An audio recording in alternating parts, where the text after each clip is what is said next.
On page 64, interestingly enough, it says, and it tells us where the problems are. It says, in the very last sentence on page 64, in most cases, it was found that our the self-esteem, right? You ever hear people say they want to build up their self-esteem? How crazy is that, right? Most of you won't agree with what I'm going to say right now. But when you want to build up your self-esteem, you want to make yourself better than others. Our whole problem was pride. Okay. Well, if I do this better, if I look better, if I dress better, if I can, whatever it is. So that you're sort of saying if it's feeding the ego. The food is feeding the ego. The ego says, hey, this is great. I have more people liking me. I have more money. I have more food. But like this one I always use all the time, like that's pleasure. Like the man who climbed Mount Everest, right? Pleasure was for a moment after all he went through to get up there, right? It was just a momentary pleasure. But when he came down, it was as much upset because he wasn't on the top of the mountain anymore. So the whole joy isn't here. It's within us. So it says, with our self-esteem, our pocketbooks, our ambitions, our selfishness, self-centeredness, that was the cause of our problems. Our relationships, including sex, were hurt, threatened. So we were so sore, we were burnt up. So again, when you spiritual awakening, to lose the self, to realize, a lot of people, they try, I'm going to lose myself. I'm not going to get angry. No, you have that spiritual awakening when you realize that, again, all of these things outside of us have nothing to do with real happiness. That's real blissful and joy is in here. It's outside is what's called momentary pleasure, right? If you're going to, if somebody says something nice to you and you can get pleasure out of that, again, when somebody doesn't say something nice, you can get equal amount of upset.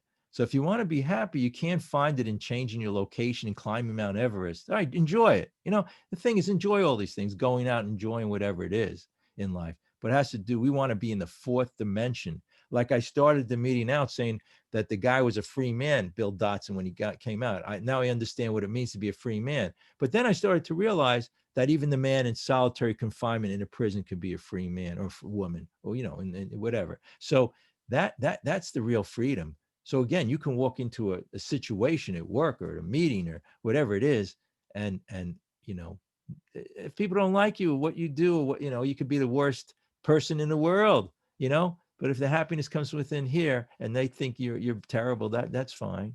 But when you're joyful and happy, then you're in God's world where you're compassion and love. Because all those people who hate you are coming from the self-centered fear.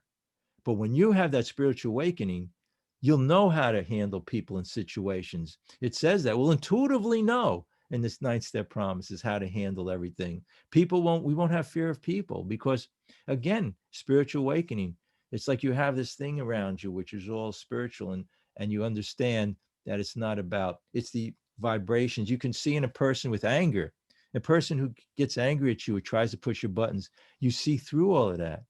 And you have that comprehension that and love and tolerance and compassion and love and understanding. It's just a whole different, we're coming from a spirituality. So anyway, that's page 65 is where the columns are. So I'm going to just say quickly that, I write down my defects of character, but in the other columns, there's only 3 here. And the reason why I think they put only 3 in here is because the other columns that you see other places are talking about, compassion and love and understanding. So it says to me that if I have all of these defects, I'm going to try to micromanage it and become more loving, compassion. No, my other columns has just God consciousness, a higher power, spirit of the universe, or whatever it is. Okay. So because it's not related to me anymore. And when I'm centered, hey, look, we get centered in life sometimes. If somebody told you won the lottery, right? Listen to this.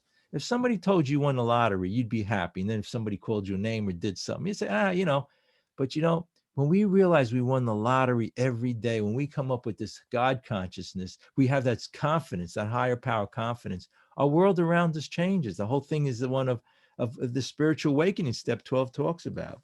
So if we go on here and we go to the next page, 66 is unbelievably powerful. On page 66, and we go to, this is what I was talking about. In the second to last paragraph, we turn back to the list, okay? That defective character list, step 4. For it held the key to the future. we were prepared to look at it from an entirely different angle.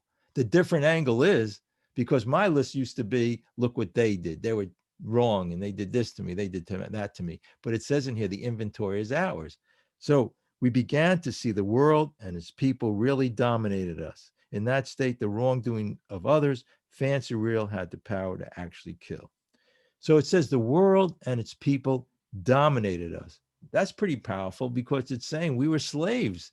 We were slaves to, we walk out the door, what the neighbor would think or what somebody at work or, the postman, I don't know, whatever it is, if someone in our family or how they acted and what they were, we reacted. But when we react, we're controlled. It's like they're renting space in our head. Those expressions are when we take the poison, hoping that they will die. But here it's saying that, do we want to be dominated? That's imprisonment. That's imprisonment.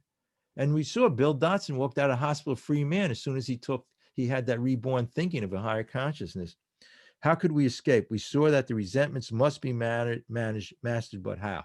So the question is now we ask everybody here, how are you going to master this anger, this all of these resentments and fear and self-centeredness, jealousy, envy? So we could not wish them away any more than alcohol. So what happened here is that every time I had self-help books, I went to speak to professional people and I tried to figure out, I mean, Roland, we'll have to read that with Roland Hazard, what he did and what happened to him. But he went to see Dr. Young and then he tried it, had it all figured out. He goes, I figured out the mainsprings of life. And then he came home, he went all the way to Europe, right, to see Dr. Young. Freud was busy at the time. He got drunk again. But when he went back, he said, what can we do, doctor? And he says, you're a hopeless variety, Dr. Young said.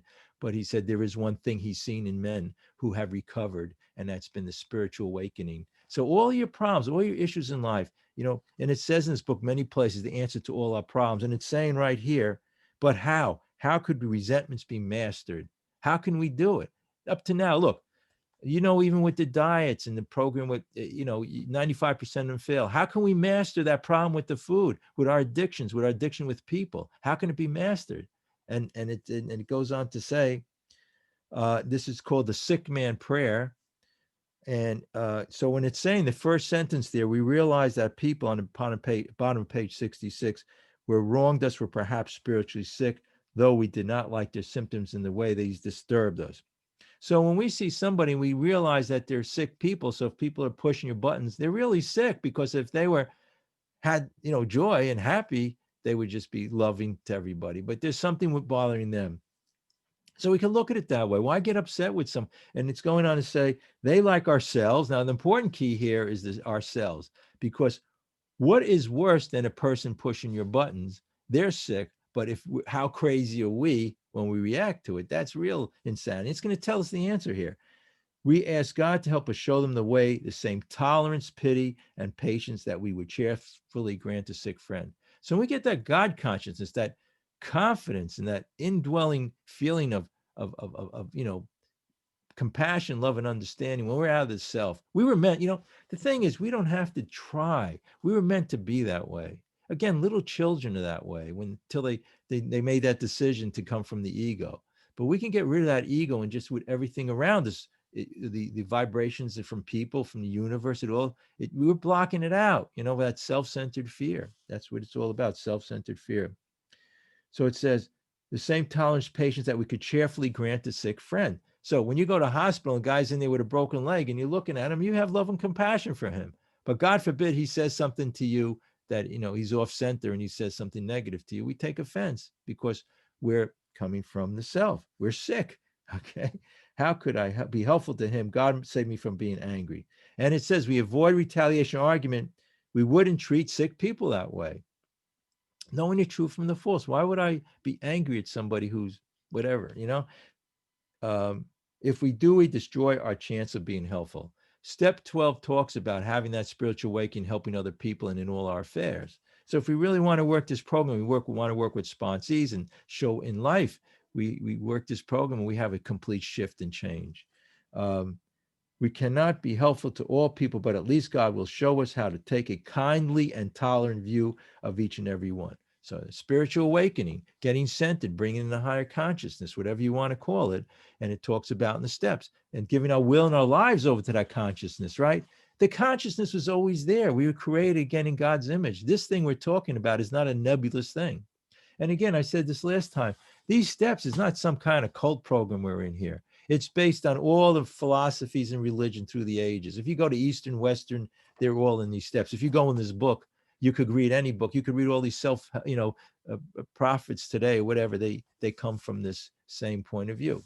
God is love, or love, whatever. So it's all here. So referring to our list again, putting out of our minds the wrongs others are done, we resolutely look for our own mistakes.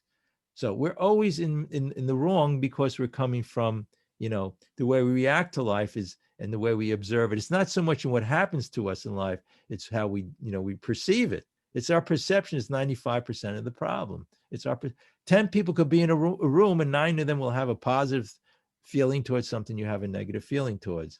So anyway, as we go on here, we read here,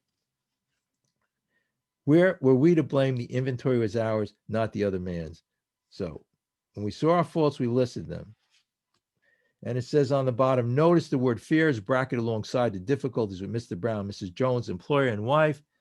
The short word, somehow touches about every aspect of our lives. It was the evil and corroding thread. The fabric of our existence was shot. It's fear, self-centered fear. How do we get rid of self-centered fear? Getting rid of the self. The self is, the ego is false. All of these, just think about it. It's really true. If you're going to be upset today, depressed or anxious, you're thinking of the past as depression, the future's anxiety.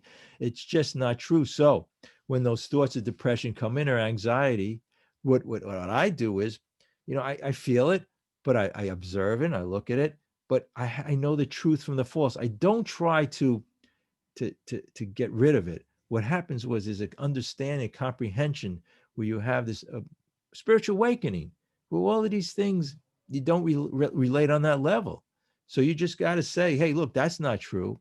I told you in a meeting, a guy gets up there and he said at the meeting, he goes, my first thought of the day, I know that's not true. And he said, when I have my second thought that day, that's not true either. So it says the fear is essential and corroding factor throughout our lives. So just quickly to go, then I'm going to let people share on page 45. It says, well, starting with the doctor's opinion, let's go to that. I'll do a few quotes there and then we'll start. He talks about in the doctor's opinion, he starts right away saying on page 28, Roman numeral, must be grounded in the power greater than themselves if they are to recreate their lives. So ourselves is false. The ego is false. It's the lower level of thinking. All of these crazy thinking. It was meant, the fear was meant, again, if you're in a wilderness or something drastic is going to happen to you and someone puts a gun to your head, but we misuse it all the time. Okay, and then it goes on to say on the next page, the bottom of the first paragraph, unless this person can experience an entire psychic change, there's little hope of his recovery. So when we understand that all of the thinking that we had up to now is false because it's based on the self. And anytime I'm upset during the day, it's because I'm thinking of the self. It's self. If I'm depressed, I'm thinking what's going to happen to me. In the future, I have that saying, I love that, I'm always planning the past or I'm regretting the future. Right? How can you regret the future and how can you plan the past? You already past is gone. So you're still planning what happened. You could carry this on for 10, 20 years or 30 years. But the beauty of this program, that spiritual awakening, in a moment of inspiration, if you're mad at somebody in your family, you just have to go. And I won't tell you, on page 552, read that prayer. It's a prayer to pray for the other person. And but anyway, on page 45, it says, on page 44, and we agnostics, it says, suffering from an illness which only a spiritual experience can conquer. Again, it can't be from the human experience. The human side is the ego and the self. And that, that's not God-given. Believe me, that's the lower levels of thinking. To be doomed to an alcoholic death or to live on a spiritual basis. Same with the food addiction. You can't, 95% of diets fail. You could be miserable. You go back to the food. It has to be that spiritual awakening, the attitude where you have towards, I can always bring this up, towards the food, a change of thinking, a process like that, where you don't want all that garbage and poison that they put in the foods. And on page 45, lack of power, that was our dilemma. We had to find a power greater that we could live, and it had to be a power great in itself. And it says, well, that's exactly what this book is about. And how many people did I ever speak to who don't even have a copy of the big book, don't even really work the steps, and they just came into group therapy a lot of instances. Its main object is for you to find a power great in yourself, which will solve your problem. So if you want to solve all your problems in life, all your resentments, all your anger, get in the zone of a higher power, a higher consciousness, and realize and observe your fear, your anger, and just it's not true. Why would you, hey, we came from dust, we're going to dust. But anyway, I went on long enough.